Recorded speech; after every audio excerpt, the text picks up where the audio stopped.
l'heure du quiz, on dirait deux âmes sœurs. Deux êtres en parfaite symbiose, capables de nous fournir en stéréo et au pied levé les plus beaux vers de Lamartine. Suspendez votre cou, laissez-nous savourer les rapides délices des plus beaux de nos jours.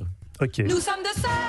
Seulement voilà, cette belle gémellité s'estompe. Quand arrive le quiz, ils deviennent alors les pires ennemis. Jouons à Burn to be Alive. Stéphane, la première question, vous le savez, est pour vous. En 1964, les chanceux auditeurs d'Europe 1 ont pu écouter en direct, en live, un concert des Beatles. C'était la première fois qu'ils se produisaient hors du Royaume-Uni. Est-ce que Louis-Ferdinand Céline, depuis Meudon, aurait pu écouter ce grand moment de radio ? 1964. Ben non, il est mort en 61. Vous avez gagné. La question la plus con de l'histoire, puisque Stéphane connaissait effectivement la mort de Céline en 1961. Bien joué Stéphane. Sa veuve Lucette est décédée en 2019. Quant au concert des Beatles, est-ce que vous vous souvenez ? 63 ou 64, non ? Non, le concert est en C'est 64. 64, oui. Est-ce que vous vous souvenez ce que c'était ce concert des Beatles en France ? C'était à l'Olympia. C'était à l'Olympia, Oui, ils mais- ont tout cassé. Oui, mais- C'est Sylvie Vartan. Il y avait Sylvie Vartan, il n'y avait pas Oui. seulement Sylvie Vartan, il y avait aussi... Oui, vous avez raison. Et c'est moi, pas- j'ai même mais vu ce qui est- leur contrat d'engagement à l'Olympia, parce qu'il était la propriété de Jean-Michel Boris, qu'il a laissé à ses enfants. Et, Oui, mais ce qui est c'est- étonnant pour les gens qui nous écoutent aujourd'hui, et sans manquer de respect à Sylvie Vartan, c'est que les Beatles étaient en première partie oui. de Sylvie Vartan, Sylvie qui Vartan, était bien la, sûr, la c'était- vedette de la soirée. Exactement. Question numéro 2 pour vous, Clémentine. Avant, l'État français offrait gratuitement aux troupes de l'armée française des Gauloises, et sur le paquet de cigarettes, à la place du casque gaulois, c'était un casque de soldat. Vrai ou faux ? On les a... Est-ce qu'on sait pas il n'y avait pas la mention caporal sur ces cigarettes? Oui, et ça me dit quelque chose, cette histoire de casque. Oui, je pense que c'est vrai. C'était peut-être un casque Adrien pendant les années de guerre pour les cigarettes qu'on donnait aux troupes. Je dirais oui. Vous avez gagné. Vous avez tout à fait raison. C'est Simone Veil qui a mis fin à cette pratique en 1975. Avant, il y avait effectivement sur les paquets de cigarettes gaulois, le casque gaulois. C'était pas un casque gaulois comme nous on l'a connu, les gens de ma génération. C'était un casque de soldat. On appelait ça les troupes, non? Il y avait ça. Stéphane, vous n'avez jamais fumé ? J'ai jamais fumé. Vous n'avez aucun vice, hein ? Si, Caché alors. caché. Très bien. Question numéro 3 pour vous, Stéphane. Justement, au XVIIIe siècle, on parlait parfois d'un guerluchon. Mais qu'est-ce que c'était qu'un guerluchon ? L'amant d'une femme mariée ou un homme multipliant les conquêtes masculines ? Un guerluchon. Ça fait penser un peu à Guéluron. Non? Oui. Ah, non. Je dirais plutôt 2, oui. Un homme multipliant les conquêtes masculines ? Vous avez perdu. Perdu, Stéphane. La réponse ? L'amant d'une femme déjà mariée. On disait aussi greluchon.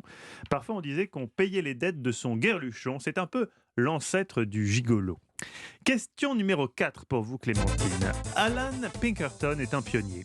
C'est l'un des premiers gros détectives privés américains, connu pour avoir créé la Pinker National Detective Agency au 19e siècle. Il a eu son heure de gloire en empêchant un complot visant à assassiner Abraham Lincoln. Sa mort aussi fut particulière car en 1884, il s'étouffe avec une pâtisserie. Vrai ou faux ?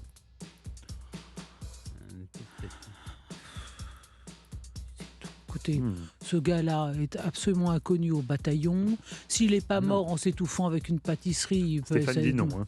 Ah, vous très le connu. connaissez vachement bien. Oh non, ouais, menteur, oh le bluffeur, espèce de guerluchon. Je dirais non. Je dis non. Oui, Ah oui. il est mort. Oui, il est mort en mangeant une pâtisserie. Vous avez perdu. C'est faux. Stéphane, vous connaissez la réponse puisque vous connaissez bien Alan Pinkerton. Vous lui avez consacré d'ailleurs une biographie très intéressante. Moi tu et Alan. parles. Rencontre. Oui. En fait, il s'est mordu la langue et il est mort.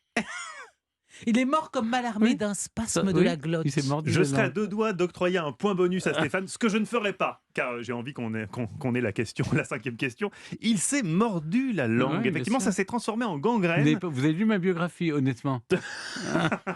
3 semaines plus tard, il est mort. Il a légué à ses fils.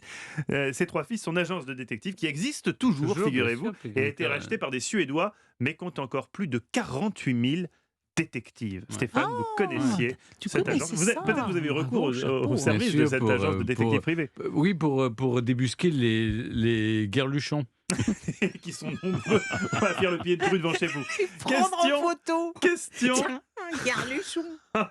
Hors de ma vue, Garluchon. En route vers la modernité Va avec donc, Stéphane quai Bern. Garluchon. Question numéro 5, celle-ci, c'est la question de rapidité qui va vous départager. Le 30 mars 1981, John Warnock Hinckley Jr. tente d'assassiner Ronald Reagan. Mais pourquoi ? 3 propositions. C'était parce qu'il avait entendu Mickey Mouse lui dire de le faire. C'était pour plaire à l'actrice Jodie Foster. Ou c'était pour que le championnat de baseball soit annulé parce que son équipe favorite, les Sooners, était avant-dernière au La classement. 2, moi je dirais la 2, non, c'est pas Jodie Foster. Mickey Mouse, Jodie Foster, découvrons qui gagne.